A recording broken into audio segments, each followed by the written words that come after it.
This episode is brought to you by Sesame Street, and the letter of the day is K. We need to talk about which class you're a part of and how to get into the class that you want to be in, as well as the drama that is unfolding in the Federal Reserve and a summer full of Love Island-like drama between the executive branch and Jerome Powell. But there is a new development amongst a governor who's getting cooked, but we're going to get to that. We're going to start with what's going on in our economy. And before we get into the K-shaped economy, I want you to think about where you fall in it. I want you to comment where you're at economically. Comment below whatever platform you're listening to. We'll review it and read it, talk about in the next episode, where you fall on this K-shaped economy. In our first article, we'll see the economy is cracking and a trend is alarming. The U.S. economy is growing ever more reliant on top earners. It's risky. It says the United States isn't in a recession, but last Friday shattered the image of a resilient economy that can withstand the tariff uncertainty. Hiring has been made anemic for months outside of healthcare, social assistance, and hospitality. Now pretty much the only industry still adding workers is healthcare. The economy is increasingly dependent on the small sliver of superstar companies and wealthy consumers that stay afloat because they are the only firms and families able to withstand the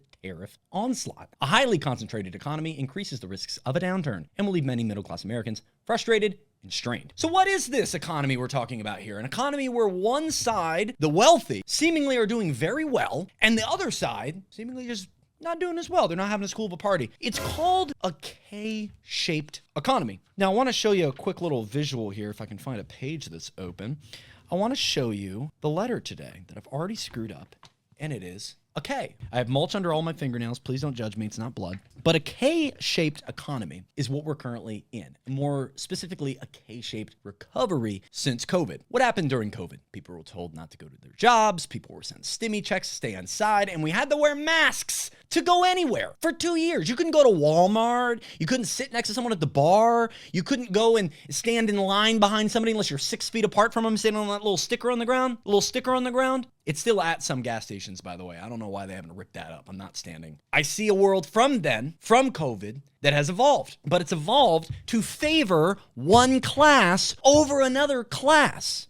And that's where we get this K-shaped recovery. The haves going up in the economic ecosphere, and we have the have-nots going down in the economic ecosphere, as listed right here in my beautiful graph. Haves going up, have-nots going down. So what's causing this? What is the one thing causing this? Because it is one thing. And if you're listening to this thinking, I want to be on the top side of the K, I have good news for you. It's not the easiest news, but it's good, is that there's only one thing that separates you between these two classes so you know which class you're going to be a part of. Let's bring back up these articles real fast to get a deeper look into visually what this K-shaped economy really is. This is from Money Watch, and it says the pandemic not only triggered a recession, but has deepened the divide for industries and economic classes. There's that word again. Let's go full screen and watch this video from Money Watch. Quick little visual, if you're watching on a video, on what the K-shaped economy really looks like. The pandemic is hitting industries in different ways that's creating a divide. Here are the shapes of economic recovery. Since the pandemic, predictions by economists have varied, and now some are calling a K-shaped recovery. Financial advisor Carl Eggers explains. You really have winners and you have losers. If you think about businesses, technology firms, whether it's video conferencing, hardware, software, they've actually done very, very well and are accelerating and doing better than they were before COVID. So they're actually benefiting and recovering much, much faster. You have the other side that is decelerating, which are things like cruise ships, the airlines. Those are areas of the economy, brick and mortar retailers. Those are areas. So what we have is that Macy's looks just like the Macy's out of Dover. Moldy bricks. That's from Dover, Delaware. Every time I see it, Sean, I think more and more that actually is the Dover Mall. It might actually be the Dover Mall. If you're watching this and you're from Dover, confirm or deny. But let's look at this K-shaped economy. Looks a little better than the one in my journal. Not too much better. But what we're seeing is, and I have a little bomb to drop on this for those watching about this article. But if we're seeing this, we're looking at prior to COVID-19, during the recession that came from it, and then the recovery that's coming from it. Now, what's very interesting is this video is about predictions of economic recovery from COVID. So hear me on this. This was pre everything that happened. This is pre prices going up everywhere. This is pre everything getting more expensive. This is pre all of that. They nailed it. This is a K-shaped recovery, and this is exactly what's happening now. And what we'll see is even then, we had a trend that is leading to today with tech, AI, retail from the top 50% of consumer spending coming from the top 10% of income earners. And we have software. We have all these computer, tech items that are doing well, doing great even. Even the S&P 500 showing us that the top 10 companies in the S&P 500 are doing exceedingly well. A lot are tech. Alphabet, that's Google. Meta, that's Facebook. NVIDIA.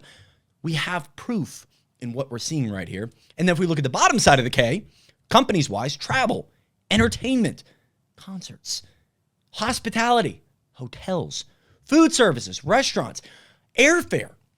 All of these items are becoming less expensive, but in those struggling industries, there are industries that service a class of people that have extra money, extra spending. They can get it leisurely. We can go into a hotel. Let's book an airline, go out to Nevada, stay at a hotel room, stay for a few days with the kiddos, and have a nice little weekend away is now a $3,000 expense that people just don't do. People just don't do, especially when you're on the bottom side of the K. That K-shaped recovery video that we just watched is talking about industries. It's talking about industry recovery. But what I want to talk to you about is the class difference, the class separation between the haves and the have-nots that have come since COVID. Again, that was a prediction video. They nailed it. There are certain companies that are doing really well, and there's an obnoxious amount that aren't doing super well. Do we have the next graph on the S&P 490 versus the 10? We'll go through this first. That's a good graph. Watch this graph. Oh, go back. We're not going to show it. Go back. We're going to go this one first. So we'll show that graph. But this is talking about the classes, the K shape. Imagine that in your brain. Top side of the K going up, bottom side of the K going down. Which side are you on? This is an article from February 2025. It says higher income Americans are driving the bigger share of consumer spending. It could make the economy more vulnerable. Going down, we'll read that according to recent analysis from Moody's Analytics of the Wall Street Journal, households with the top 10% of incomes now account for nearly half of all consumer spending. The top 10% of income earners are people that make more than $250,000 or more a year. More than $250,000 a year, they're the top 10% income holders. They account for half of all consumer spend. That's going to the mall. That's going to the pharmacy. That's the membership at the gym. That's the subscription online. All consumer spend. A bigger piece of this, if you're unaware, GDP, gross domestic product, the pulse health score of our country's economy, the GDP, 70% of it is off consumer spend. 70%, 7 out of the $10 recognized in our country's health meter for our economy is coming from consumer spend. And half of that 70%, 35% of the entire GDP is being supported by the top 1 out of 10, the top 10% net income earners. Do you hear me on this? The top 10% of income earners are holding up the entirety of the economy. At least more than a third of our entire GDP is being supported by one subsect, one class. And that class is obvious. We can obviously see there are people that are benefiting from this economy, but why? We can obviously see people that are doing well, but is it just because they have a good job? Not necessarily. Is it just because they have family backing them? Maybe, but not necessarily. Let me ask you this. What if it's simply about one thing? What if it's about one simple dividing factor that separates the haves from the have-nots? The top of the K that's going up and growing, the bottom of the K that's slowing and getting worse. What if there was only one specific, easy to locate difference? I want to locate that one difference for you. And I got to get back to 5th grade for it because in 5th grade, I had the opportunity to pick what class I was going to be a part of. In 5th grade, I was walking into one of the most popular, anticipated, talked about teachers in our entire school system. It was Miss Ferguson. Miss Ferguson had been the teacher that we had been looking forward to since 3rd grade. I got there in 3rd grade, and ever since, we all knew in 2 years, Miss Ferguson's class. In 4th grade, when we had our nice Australian teacher and I sold paper footballs. That's my first business. We'll talk about it more maybe another day. We were looking forward the next year to Miss Ferguson, and then finally we get to Miss Ferguson. It's the summer before, and what they find out at the school is that there are 30 students that want to attend Miss Ferguson's class. That's too many. So their idea is they're going to split it 15 and 15. 15 to Miss Ferguson and 15 to this new teacher. Now, this new teacher did not come from within the system. They got her from somewhere else. Maybe it was like Craigslist. I don't know, but she wasn't that great. She was older than Miss Ferguson. She wasn't nearly as hip. She didn't sing songs with the class. She didn't go on cool private field trips with the class. She was kind of the magic school bus type vibe Miss Ferguson was. She was a Miss Frizz. And everyone wanted Miss Frizz. Not many people wanted Miss Benton, but that's because she was being compared to Miss Frizz. Okay? That's why. But it's also because she was a little older, a little wrinklier, and when she was in your face helping you with a math problem, she smelled a little bit different. Not necessarily bad. Maybe some people enjoyed it, but it was like old coffee. And so in the summer before that year started, all the parents and the teachers got together to figure out how this was going to go. Now, I was not at that meeting, but my mom was. And my mom was the art teacher at the school at the time. She worked part-time. And something from that meeting happened. Rosters were released. And those rosters were very interesting.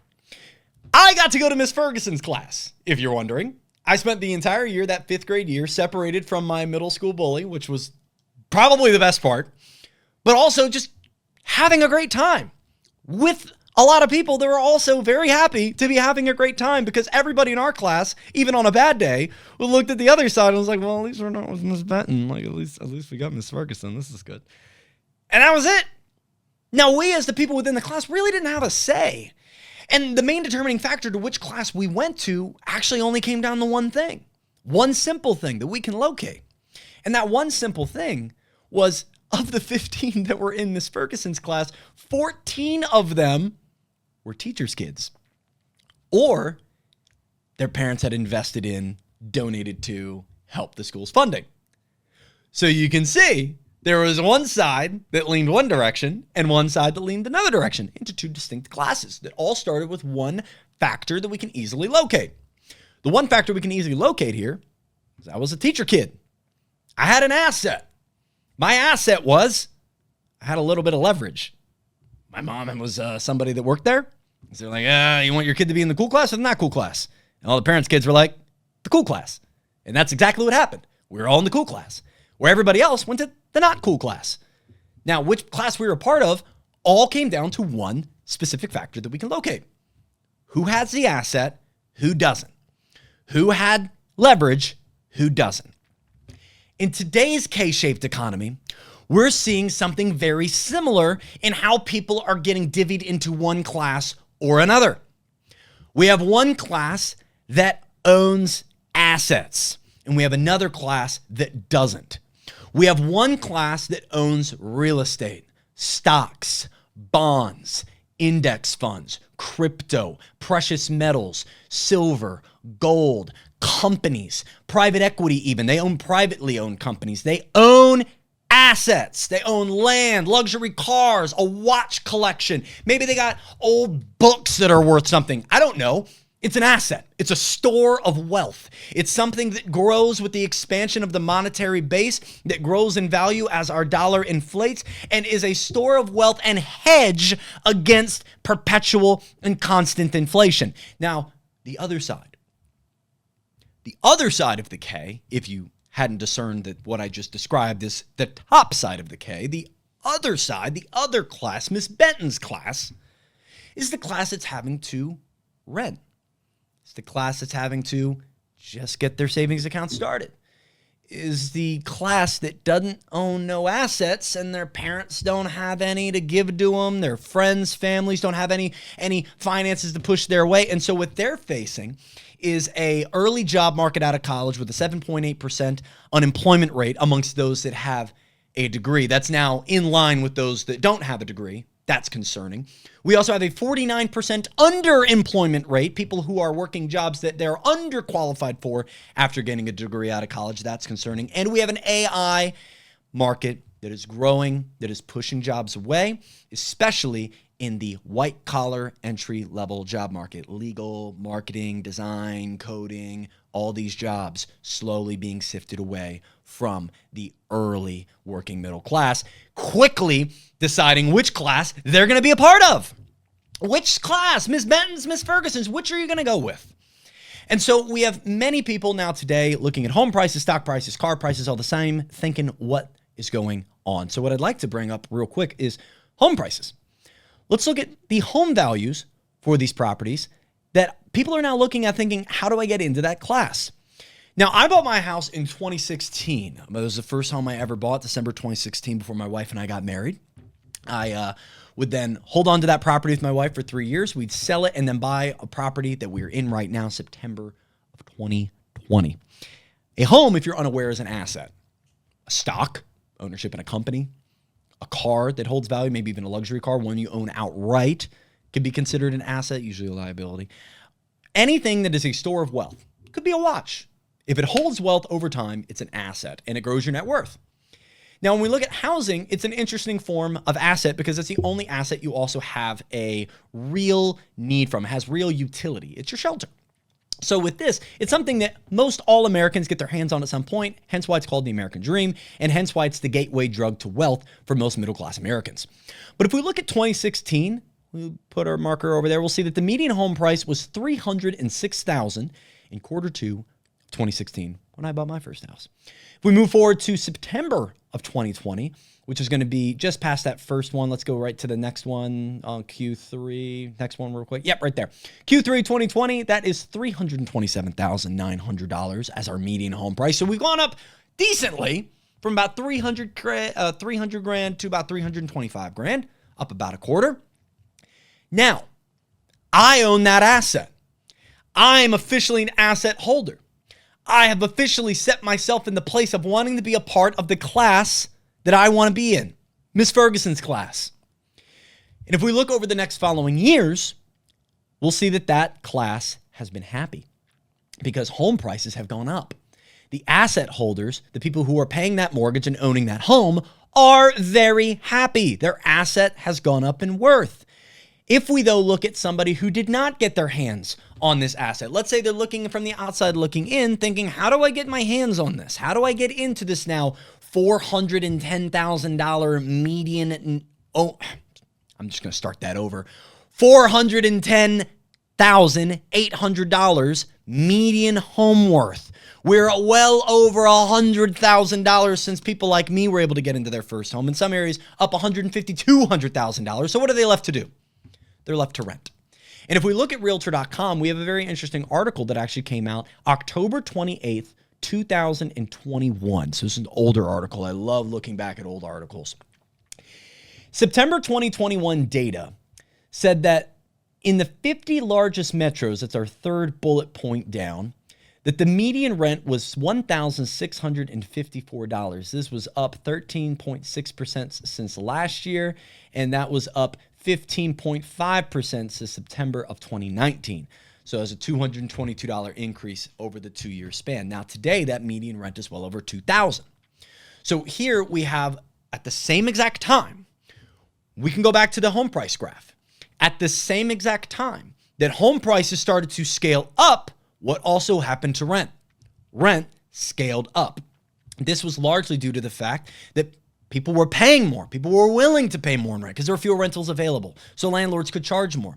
This also stemmed from the fact that landlords were getting new mortgages on their rental properties and their mortgage rate was higher. Their mortgage payment was higher. So they had to charge a higher amount of rent to cover it.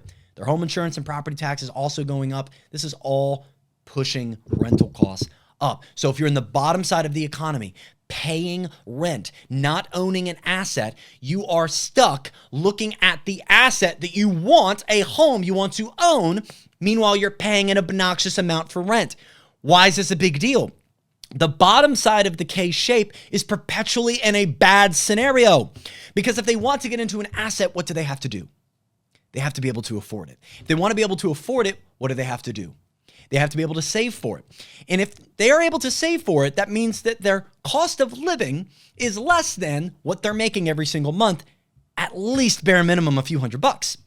And if they were to save every single dime to their name, they could have a surplus of money that eventually could be saved for the down payment and closing costs. The problem is that down payment and closing costs, on let's say a $350,000 home, is going to be somewhere in the range of 15 to 20 grand. And for this person to save 20 grand over here while paying $2,100 for rent, $500 a month for health insurance, $400 a cart for groceries if you have a family, childcare of $1,200 a month per child, car insurance of $300 monthly premium per car. I could go on and on. How this person is supposed to escape this class and exit into this one is just like one of the kids of Miss Benton's class all of a sudden becoming a parent's kid and saying, I want to switch to Miss Ferguson's, which happened with one kid, by the way. One parent got a job at the school just to move their kid from Miss Benton to Miss Ferguson. In this economy, if your mom and dad are going to go out and buy a home and let you own it, that is basically the same thing. But for most of us, that's not going to happen. So most of us have to sit in Miss Benton's class wondering, how do we get to the other side? The funny thing about our two classes back in 5th grade is they were separated by one of those little extendable, foldable walls because before that, it was just one class. So they had to get creative. And so the people that were on the other side were basically in the same place. The only differentiating factor was the asset. And yet they were so close to us, so close to the experience we had, so close to the great year that we had, so close to all the awesome fun and events that we did with Miss Ferguson. But they weren't. And their year, actually, and this is straight from them, got worse and worse. Miss Benton wasn't a great teacher. I don't think she stayed there for more than a year after that. If you're listening to this, Miss Benton, all love, wasn't that great. Miss Ferguson, though, lifetimes better. Highlight reel of that school year. And it's all because of one asset that came before it. Owning a home, owning a stock, having a collection of items that store wealth. Let's look at other items, though, because it's not just a house. It's not just the rent.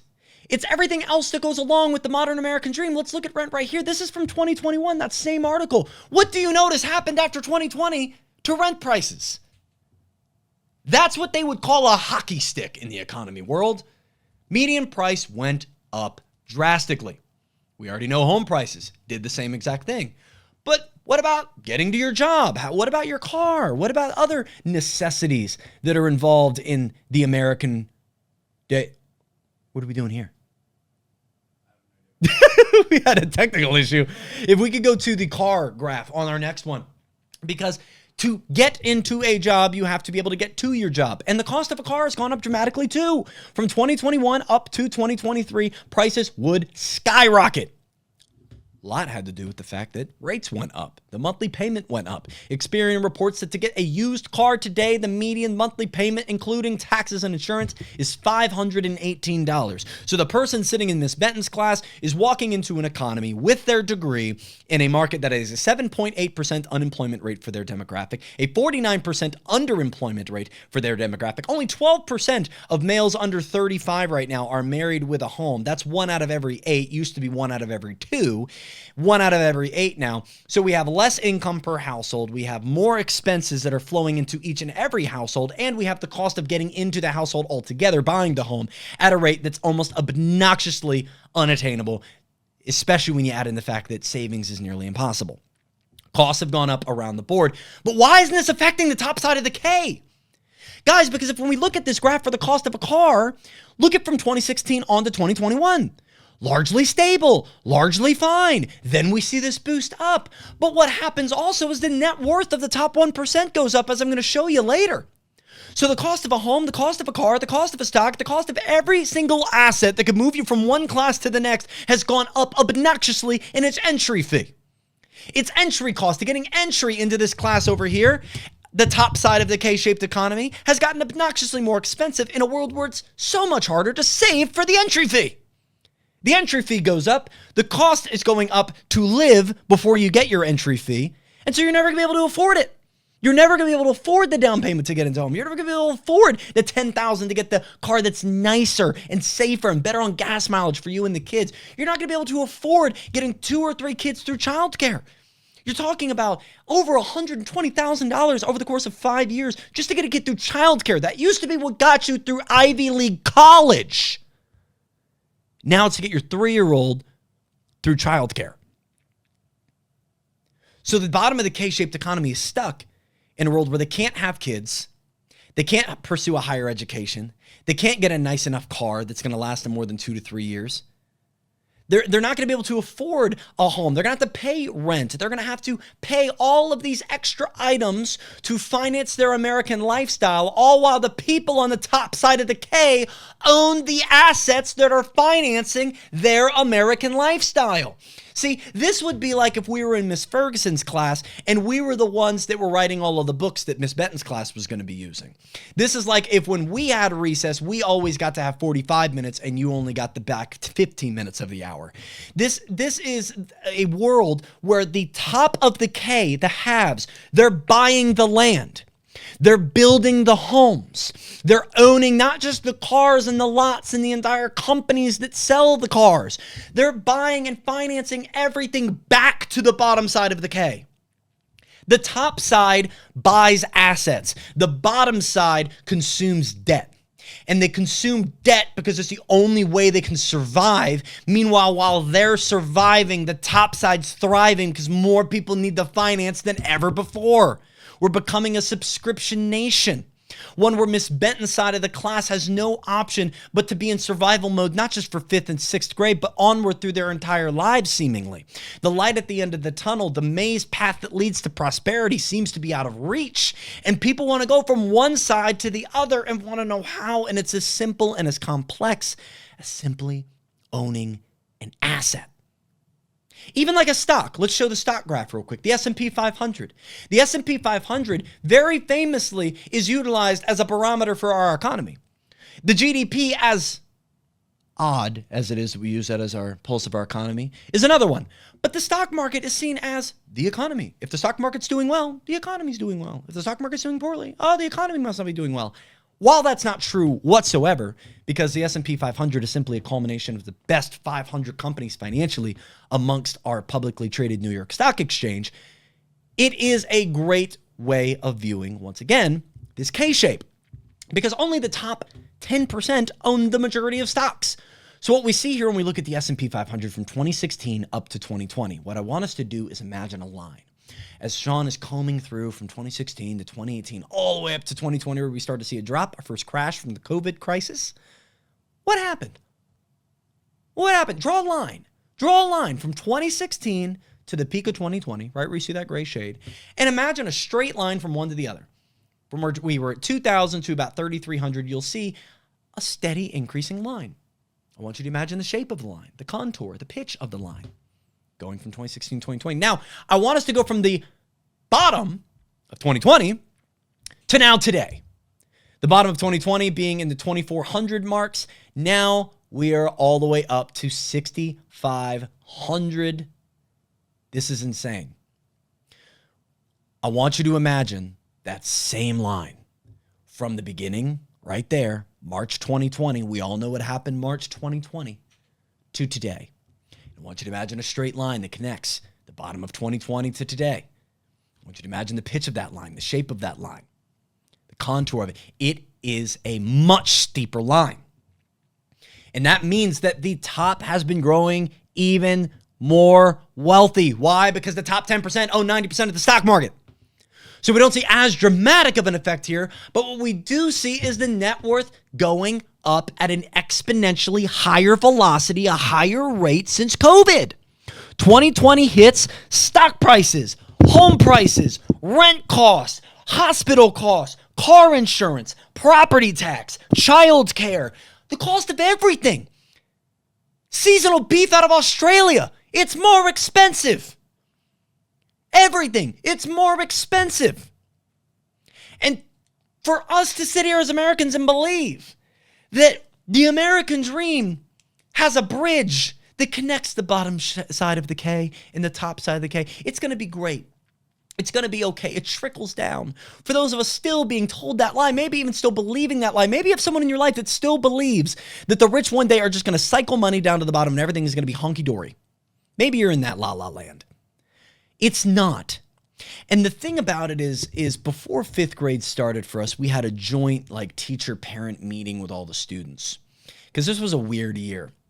The administration didn't expect to have to do this. The parents weren't expecting this. Everyone was expecting Miss Ferguson. It didn't happen. And I remember at the beginning of the year, they talked about how the top side of the K and the bottom side of the K, or Miss Ferguson's class and Miss Benton's class, we're going to have joint recesses. We're going to have joint field trips. In fact, due to the fact that we have more kids in here, we're going to have the ability to bring in guests more often because we have a bigger supply of kids to service. And we're going to do more cool bonus things because there's just more kids here. There's more to service. We have more money from the tuition. This is awesome. It's going to be great. Miss Benton's class, you're going to be with Miss Ferguson's class so much for lunch and recess and co-subjects. You're not even going to think it's a different class. All of that didn't happen. Like, all of that didn't happen.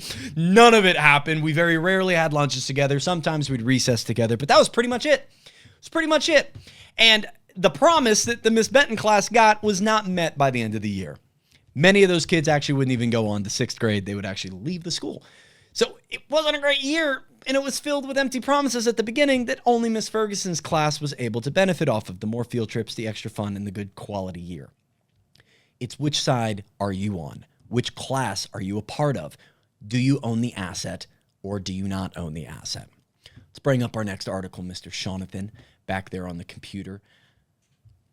This is net worth. Now, wealth is measured in a lot of different ways. Measured in form of stock ownership, real estate ownership, business ownership. But here today, we have the Bureau of Labor and Statistics bringing together a survey of consumer finances and financial accounts. So by all accounts, this is the worth by wealth of Americans. If we look at 2009, because we're showing 2009 upward to today, we see 3 colors. If you're listening, we have 3 colors of yellow, light green, and dark green. Yes, there is a yellow. It's hard to see. The dark green is the top 0.1% of wealth holders. The light green is the next 0.9% of wealth holders. So combined between the light green and the top green, we have the top 1%.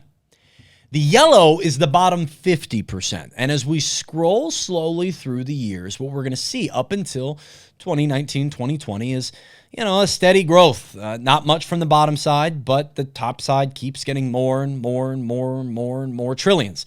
Now we hit 2020. Now here's the really interesting part. Here's something that's very interesting. And if you're paying attention, look at this. Because if you want to hear, how do we get the billionaires to quiver? How do you get the big mega corporations to shake in their boots a little bit? Look at what happened in 2020 with wealth, net worth. It dropped. Why? We had a market crash. We had an unemployment spike. We had people sent home because the economy shut down. We had a lot of weird stuff going on.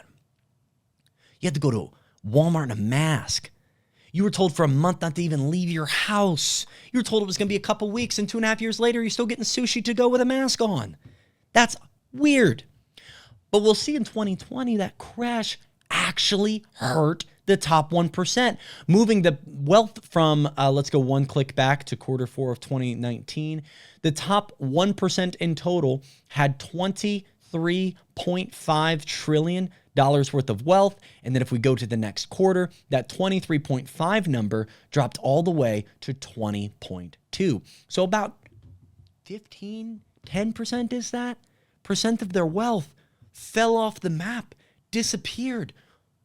Meanwhile, the bottom 50%, if we look at that same number, were hardly affected. Hardly affected, sticking right at that 1.97 trillion number, while the top lost a lot. So there is a world where the bottom 50% can be fine and the wealthy can be hit hard. And the answer is usually around assets, and usually within assets around the only one that has major volatility, which is the stock market. But if we see from 2020 on to today, the greens would only grow. With now more than $50 trillion worth of assets between the 3 parties, 49.39 trillion of wealth is held amongst the top 1%, and the bottom 50 has 4 trillion. 49 to 4. It's dramatic, it's growing, and it has grown since we've seen COVID in action, since we saw stock prices grow, since we saw buybacks begin. Let's bring up our article on buybacks, Sean, because we know why home prices went up. We had a lot of people that didn't want to sell because of a virus. We had a lot of builders that weren't building because of prices. And we had a lot of people that wanted to buy because of low rates. Supply got eaten up. Prices skyrocketed up due to multiple offers and pressure. Why did stocks go up? Stocks went up because value of companies went up. Monetary-based inflation happened. More money was flowing into these companies via an increase in consumer spend. A lot had to do with easier credit because of lower rates and stimulus checks that were going out. Money was flowing. Money specifically flowed in the corporate world through this thing called stock buybacks. If you don't know what a stock buyback is, let me give you some advice. If you're thinking about running for office, run on removing stock buybacks from our economy. It is something that has overinflated our S&P 500 to a dramatic effect and furthered the wealth gap. How's it furthered the wealth gap? Well, because stock buybacks do exactly this. They are buying your own stock. Tesla buying their own stock. Why? To increase the value of the stock, and by lowering supply, they're simultaneously giving themselves a payment method for some of their bonuses, for their boards, for their governors, for their executives. They're able to give them stock buybacks instead of paying them actual money. So they buy their own stock, increase the value of the stock. All the shareholders are happy. The business owners are happy. And the executives get extra money. Everyone's happy. The S&P 500 in 2021, quarter four of 2021, buybacks were $270 billion. That was up 15.1% from the record set just one quarter ago in 2021, bringing the total 2021 buybacks to $881.7 billion. This is up 69.6% from just a year before. 69% from just a year before. So we have companies buying their own stocks. Why? To buy back off the market, curtail the supply of the product, which is their shares, which artificially prices up the stock because there's less supply available, and at the same time is getting a bonus opportunity for their best executives. It's a win-win-win across the board for everybody except Miss Benton. Sorry, I just punched my microphone. For everyone except Miss Benton's class. They're not benefiting from it. Why? Because they're not a part of the company ownership. They don't own a share. They don't own a stock. They're not even at the job that's getting the stock buyback. And guess what? If you're at the job, you're going to have to be in like the top 2% of employees to ever see it. The reason this is hurting the working class even more and why that 69.6% the buyback should freak you out is because of the very reason Henry Ford was sued by the Dodge brothers back in the early 1910s. He was sued because he wanted to take the money he made and use it to increase incomes. Why? Because he wanted happy workers. He knew that higher wages meant better employees, more employees that were willing to work hard and create more cars. It was a good system. Except the Dodge brothers sued him, and a court said that you cannot put your workers ahead of the stockholder. You can't do it.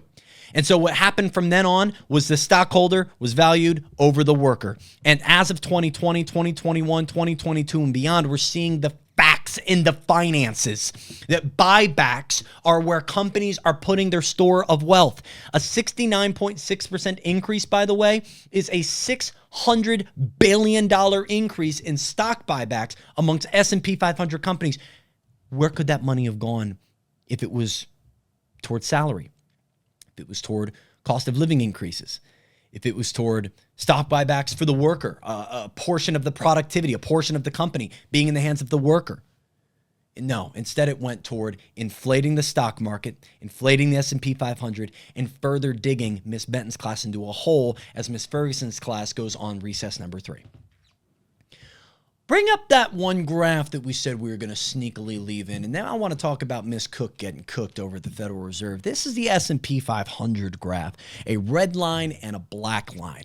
Now, the black line is representative of the S&P 500 without the top 10 companies.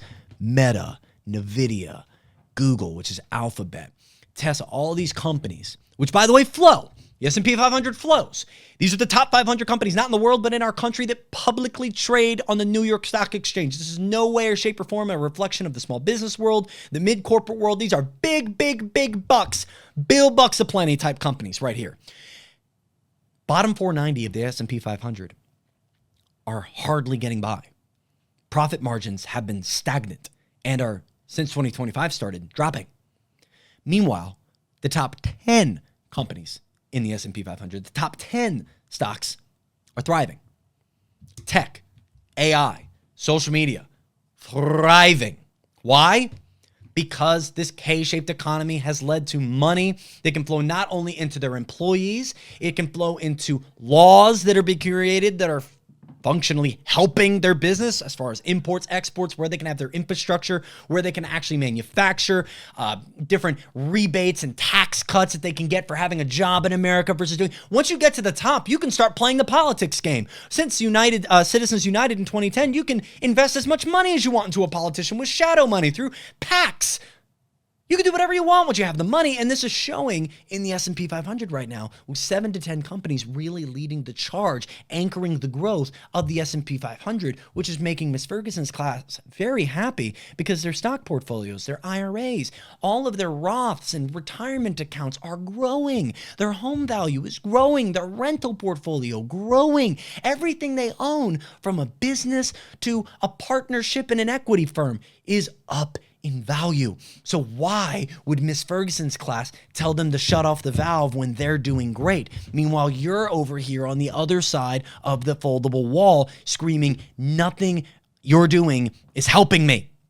None of your promises are coming to fruition.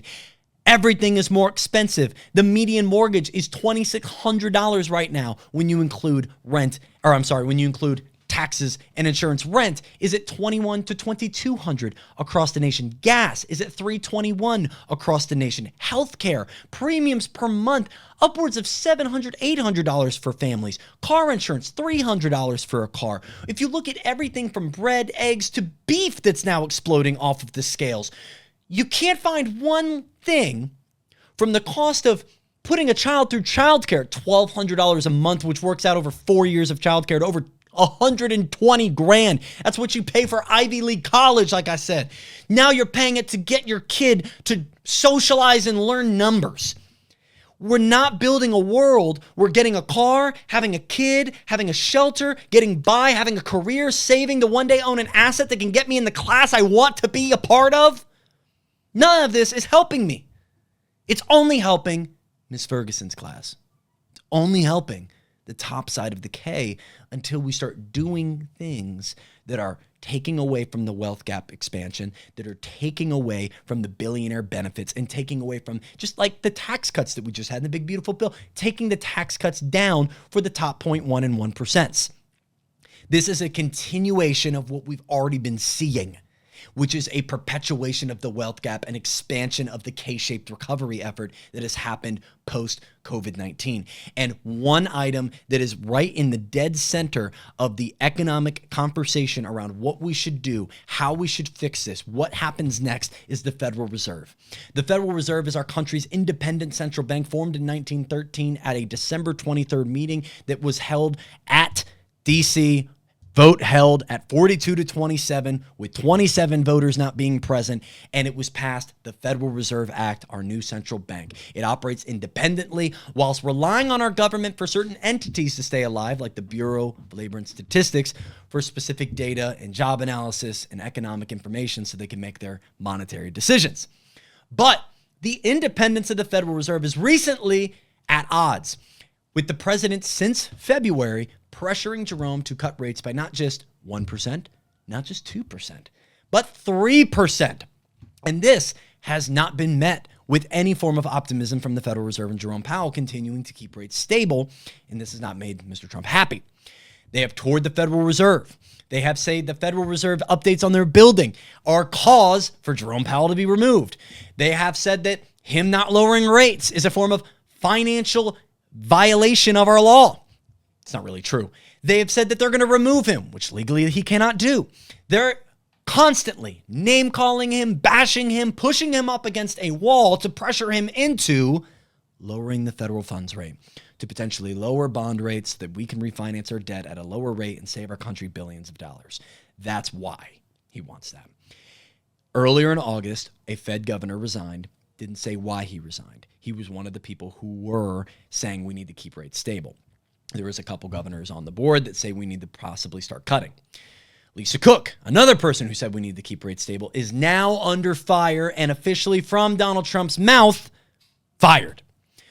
Judge Lisa Cook case set Friday because she is suing Donald Trump for her effort to be fired from the Federal Reserve. Let's walk through this so we know what's going on.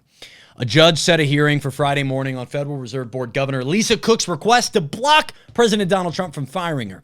The hearing was scheduled after Cook filed a lawsuit against Trump challenging his unprecedented attempt to remove her from the central bank's board of governors, which sets key interest rates that affect mortgage rates and other debt rates, like we just said. Scroll down a little bit more. Cook's lawsuit's likely to end up being decided by the Supreme Court, and Friday's hearing on Cook's bid to temporarily block her removal will be held at 10 a.m. Eastern. The official court hearing doc is right there. We will have the link to this document if you would like to read through it. But Trump said Monday that he was removing Cook because of allegations she committed before entering the Federal Reserve. What was it? It was mortgage fraud. Now, let's go one-on-one real quick. Mortgage fraud, what is it? It's when you say you're going to do something with the home with your new loan from the bank, your new mortgage, and you do something else. This fraud can happen amongst any type of loan. If you were to go to a bank and say, I'm going to start my own paper football company, and they examine all your funds, they examine your business model, they examine what your plans are, and they might give you a loan. With a mortgage, they examine your finances, they examine your savings, they examine your job, your income, and what the house is valued at, and they decide whether or not to give you a mortgage. And if you were to lie about this information you're giving them, that's mortgage fraud. And in this case, Miss Lisa Cook, having a property in Michigan and having a condo in Atlanta, labeled both within a 2-year span, 2021 being the Atlanta residence, as her primary residence. Now, on paper, this is mortgage fraud. If you were to label 2 different properties, one of which you bought only a couple years earlier, as your primary residence, not changing the labeling of your first property when you buy the second one either. And one of those properties, indeed, you're also renting out for a profit. You are no longer utilizing American real estate for shelter. You are no longer utilizing this as your, what the heck did I just say there? Utilizing this as your primary residence. You're utilizing it for purposes of profit. And that's fine, but it needs to be properly annotated and you need to be properly feed and taxed for it. So that is mortgage fraud. Let's get back to the article because the question now is it true? The case challenges President Trump's unprecedented and illegal attempt to remove Governor Cook from her position, which, if allowed to occur, would be the first of its kind in the board's history. This is the first time the president would actually remove a board of governor for cause, as they say.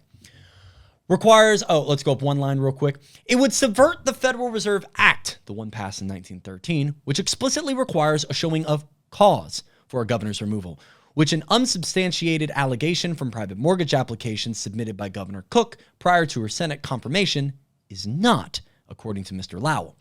Cook has not been charged, much less convicted of any crime, including mortgage fraud, and Cook is asking Cobb to declare Trump's firing order, Cobb being the judge in overseeing this case, unlawful and void, and affirm that she remains aboard of the Federal Reserve. She also wants the judge to rule that the claims about her mortgage do not constitute cause, which the lawsuit defines as inefficiency, neglect of duty, and a malfeasance in office or comparable misconduct. Powell and the Fed board are being sued only to the extent that they are able to effectuate President Trump's supported termination of Governor Cook. Scrolling down a little bit further, she will say that the complaint was false.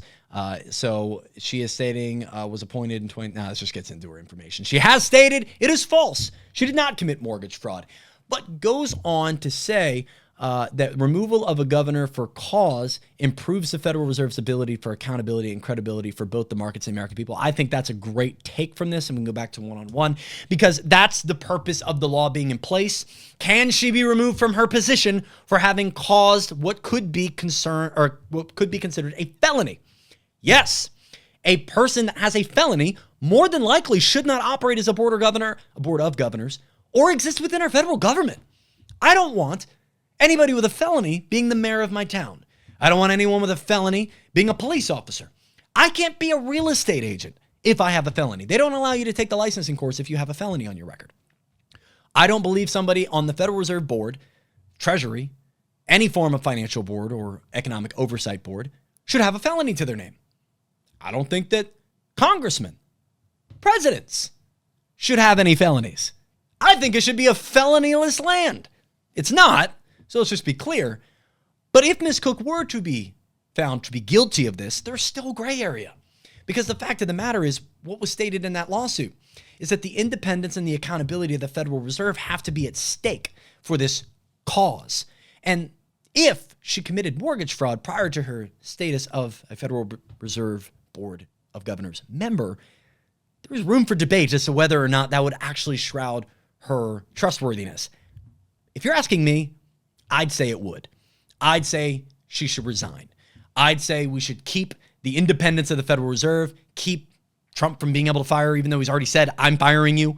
It's kind of already been broken. But I think she should resign if that is indeed the case, because that is not how we should handle real estate. It is indeed a felony, and people with felonies should not be in our executive branch or government, especially the ones that are overseeing huge economic decisions. But Mrs. Cook has a point that she was never founded of anything. There was never any evidence of anything. And in fact, even if she did, which she denies, commit mortgage fraud, it wouldn't really have to do with her position on the Board of Governors. Now, this is a big deal because earlier in August, we had a board member, as I mentioned, resign. Ms. Cook would be number 2. And with Federal Reserve Chairman Jerome Powell looking to resign or end his term, I should say, May 2026, that will be 3 people that will now be able to be appointed by the Trump administration into their new position. And that could lead to some bias from some people's opinions or some people's status points that say that, hey, from my vantage point, he's going to be biased. He's going to push people to lower rates. He's going to get someone like a Scott Bessent in there from the Treasury to lower rates. And I think that's a worthwhile conversation. I think it's a worthwhile fear. And I think, like in prior episodes we've talked about, that the federal funds rate isn't necessarily going to lower mortgage rates. It's definitely not going to lower mortgage rates to a point where home prices begin to become affordable for the average everyday American. Because as we walk through each and every one of those graphs, all of those prices have gone up. The prices of the good, of the service, have gone up. The interest rate to acquire the financing on that good or service could go down, but that does not mean that the good or service, the home, the car, the stock, is going to go down. The cost of financing the home may go down, but the cost of the home will not. In fact, between home insurance, property taxes, and lower rates, we might see a world where prices even start going up. And between all things for a mortgage, you could see $2,800, $3,000 maybe for a median mortgage. I'm speculating here, but the world where we get down below $2,000, where a $400,000 home is $280 again, isn't happening. Economists know it, that billionaires know it, and they're going to continue to dangle a carrot on a stick in front of the Benton's class's face and say, oh, eventually it'll get there. Eventually it'll get there. Keep working hard. Keep doing your thing. Pull your bootstraps up. You must not be doing it right. You must just be stupid. Meanwhile, they're going to ride the top side of the K all the way up to paradise. The top 10% are going to continue to orchestrate and overhaul all of consumer spending, with more than half of it coming from the top 10%. The top 1% of our nation's wealth is going to control more than 90% of our nation's wealth. And we're going to keep playing this game of, oh, it's going to get better. Oh, if we just lower rates, things will get better. Give it time. Give it time. And we're going to keep pushing the ball down the road, keep kicking the can down the theoretical road that'll lead to higher asset costs, higher stock prices, higher business valuations, as long as we keep printing money, which we more than likely continue to do. And Miss Ferguson's class, as I punch the microphone one more time, is going to thrive.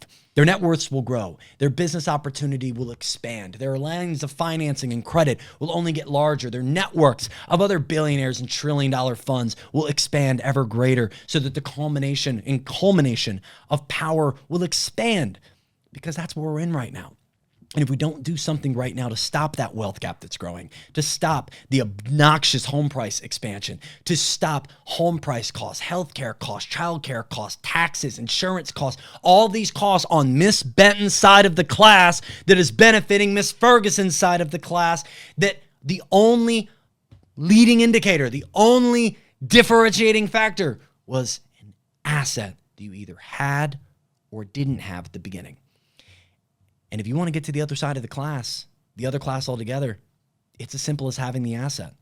But the entry fee of getting into that asset, being able to substantially hold on to that asset while it grows, like a home, while you're paying for it, keeping things taken care of so it doesn't drop in value because it's expensive to keep a home, you're expected to just wait for the cycle to shift. You're expected to just work hard until it gets better. And I think Ms. Benton's class is slowly realizing more and more that they are in it for the long haul, that getting to the next class is not as easy as I'm being told it is, and that drama and acts that are going on between the executive branch and the Federal Reserve right now are just clear-cut signs that the wealth transfer is going to continue. If rates drop, wealth transfer continues. Stock prices go up, business values go up, home prices go up. So my question for you is, how are you going to get onto the other side of the foldable wall? How are you going to get into Miss Ferguson's class? How are you going to do it? If you're under the age of 30 watching this as one of the, let's just say men under the age of 30, only 1 out of 8 of you is married with a home. So speaking to the other 7, what are you going to do? This is your only shot at being where we're at right now in this economy before the K gets more drastic. There's nothing in the sights executively or legislatively to stop it.